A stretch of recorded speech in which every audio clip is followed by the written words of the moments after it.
বড় সাহস তোমার? তুমি আমার মেয়েকে রেখে অন্য মেয়ের সাথে কথা বলবে? দুলাভাই তোমাকে বলছি তুমি সাবধানে কথা বলো। শালার ভাই শালা, শালা তুই শালার মতো থাকবি। জীবনে যদি এরকম বেয়াদবি আর করতে দেখি না, কানের নিচে এরকম পটকা মাঝে মাঝেই পড়বে।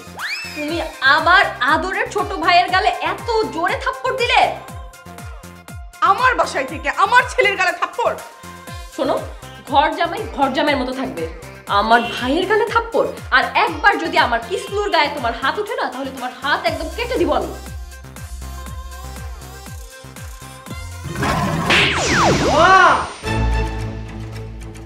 আমি ঘর জামাই না?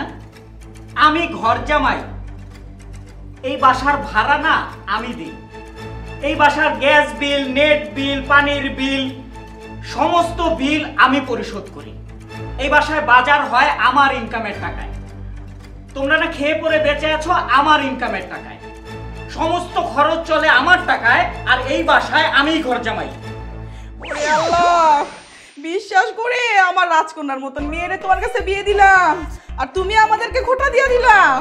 বিয়ে দিয়ে না, আপনারা নিজেরা নিজেদেরকে বাঁচিয়েছেন। বলে কোথায় থাকতেন, কি খেতেন? রাস্তায় পড়ে থাকতে হতো তো। একটা কথা কান খুলে শুনে রাখেন সবাই, আজকের পর থেকে এই বাড়িতে শুধুমাত্র একজনের আওয়াজ শোনা যাবে, আমার। আর কারো গলার আওয়াজ যেন এই বাড়িতে না শুনে। আজকের পর থেকে আমি যা বলবো এই বাড়িতে শুধুমাত্র সেটাই চলবে, মনে থাকে যেন।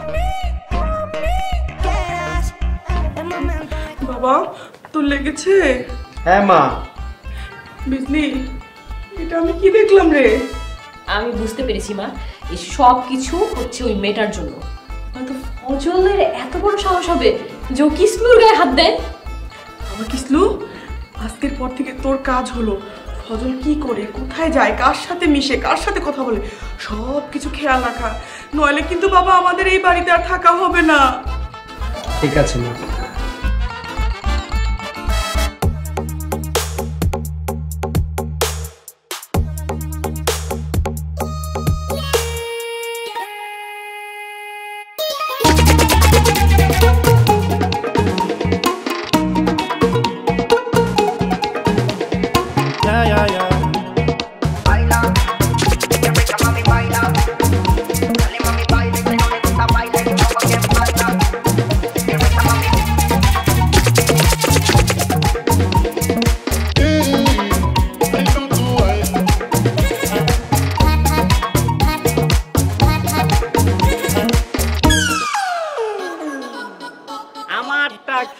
আমার বাড়িতে থেকে আমার উপরে গোয়েন্দাগিরি। হ্যাঁ, আজকে তোর গোয়েন্দাগিরি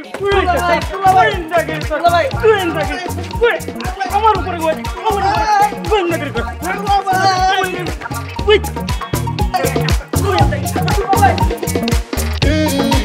গোয়েন্দাগিরি করছ না?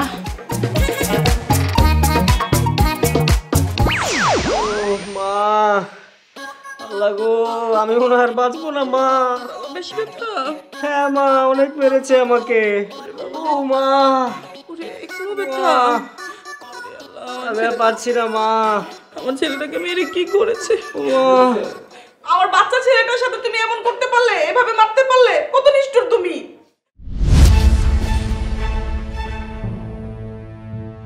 বাচ্চা ছেলে না? আপনার বাচ্চা ছেলেটা না আমার পেছনে গোয়েন্দাগিরি শুরু করেছে।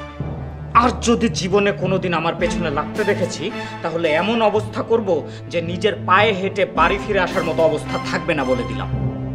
মা, বাচ্চা ছেলে। বাবা কিসলো? ও মা, ওরে ওরে বাবা, বেশি লাগছে বাবা। হ্যাঁ মা। আরে আমার সোনা বাচ্চা। কি বলিস? তারপর? আচ্ছা, তারপর কি হয়েছে বল। আসলে আসলে ও মাই গড।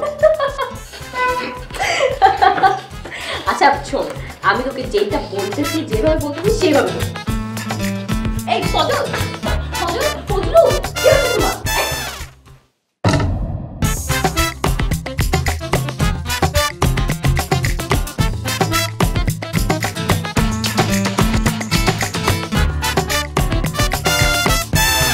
শোন বিজলি, আমি যেটা চিন্তা ভাবনা করে দেখলাম যে আমি যেটা ভাবছি এটাই সত্য। শোন মা, আমি হচ্ছে তোর মা, আমি তো তোর কোনো ক্ষতি চাই না, আর ক্ষতি হতেও দিব না। তোর জামাই কিন্তু তোর হাতছাড়া হয়ে যাচ্ছে, এভাবে কিন্তু হতে দেওয়া যায় না। এই কিসলু, এদিকে আয়। এখানে বস। কি হয়েছে আপু? কিসলু, তুই আজকে থেকে লাঞ্চ নিয়ে তোর দুলা ভাইয়ের অফিসে যাবি, আর অফিসে কখন কি হয় তা বোঝার চেষ্টা করবি। না না আপু, আমি আর পারবো না। যতবারই আমি তোমাদের কথা শুনেছি ততবারই আমাকে মার খেতে হয়েছে। পারবি না মানে? তোকে পারতেই হবে। ও এত সাহস কোথা থেকে পেল এইটা আমাদের জানতেই হবে।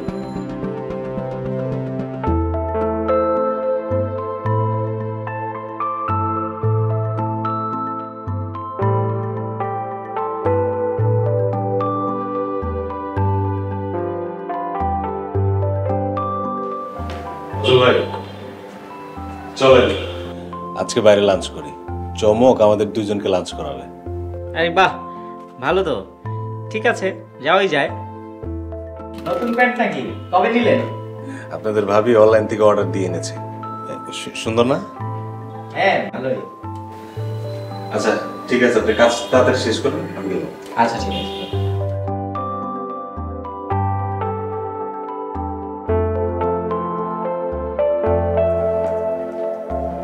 দুলা ভাই, আমি আপনার জন্য লাঞ্চ দিয়ে এসেছি। তোকে আমি বলেছি আমার জন্য লাঞ্চ নিয়ে আসতে? আপা বললো তাই নিয়ে এলাম।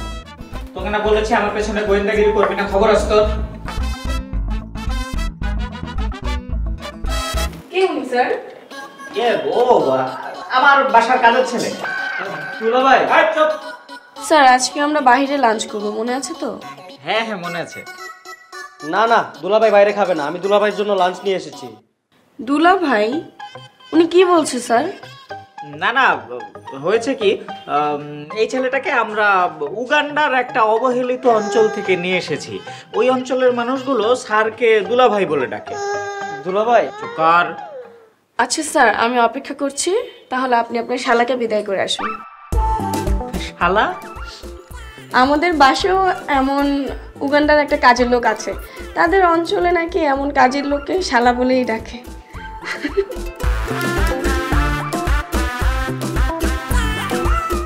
এ মাইন্ড করলি? খুব মাইন্ড করেছি দুলা ভাই, খুব মাইন্ড করেছি। আপনি আমাকে শালা বলে স্বীকার করলেন না, খুব কষ্ট পেয়েছি আমি। তাহলে তো আমি সার্থক, আমি একদমই সার্থক, কারণ তোর মতো গন্ডারকে আমি মাইন্ড করাতে পেরেছি। এখন যা ফোট, বিদায় হয় এখান থেকে। আর তোর আপার দেয়া এসব বস্তা পচা খাবার নিয়ে যা, ফেরত দিয়ে দিস।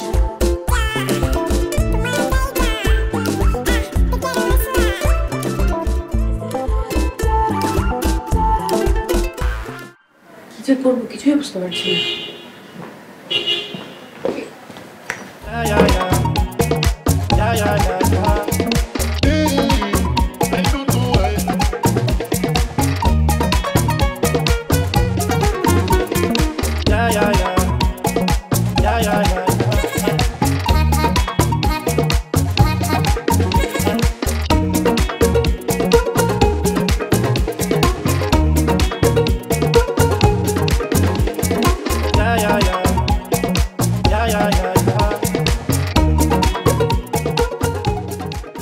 প্যান্টের চেন খুললে নোটিফিকেশন চলে যাবে স্ত্রীর কাছে।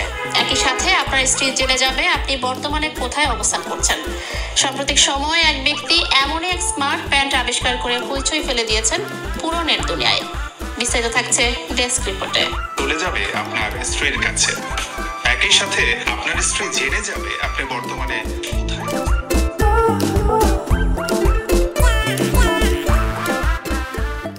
হ্যালো, জি আমার একটা স্মার্ট প্যান্টের অর্ডার লাগবে। ওকে, কতদিন পরে পাবো? ওকে ওকে, আমার অর্ডারটি কনফার্ম করুন প্লিজ। Thank you.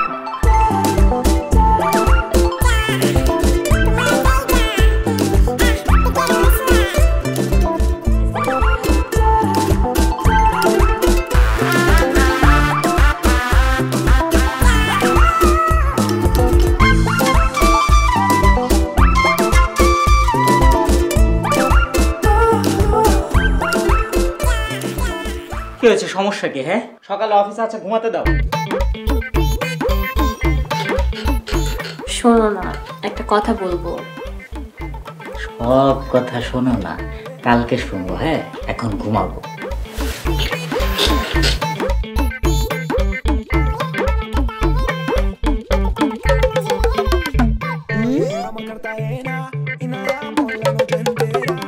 নগদ পেমেন্টে 500 টাকা পর্যন্ত ক্যাশব্যাক আর লেনদেনে প্রতিদিন ডিপ ফ্রিজ এবং ঘন্টায় ঘন্টায় এসি টিভি সহ দারুণ সব গিফট।